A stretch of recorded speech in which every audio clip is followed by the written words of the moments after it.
Si Barsabas Luciliano Sr., seconded by Jeremy Capo.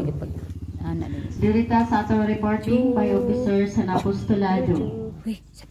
Report sa atong presidente na ngayon siyang dispinsa na wala nakamiting sa KPKKA.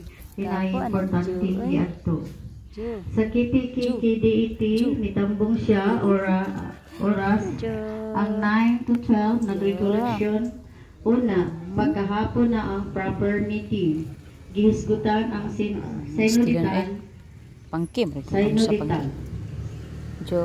Ang binyo sa Jikiki Batu. Ang first halikuman niyan, recollection. Gikuha niya ang mga ngalan kay finalize.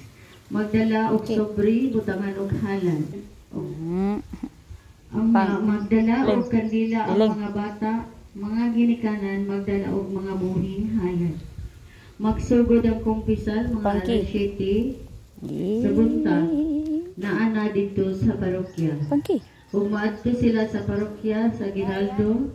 Tapos sa November 15 to 16, adun na sila outing overnight. Labing na sila. Next meeting schedule nila is April 20, 2024 sa St. Agustin, Purok 14. Report sa Legion of Mary by Renante Caniedo, nanginahanglan of prayer warrior.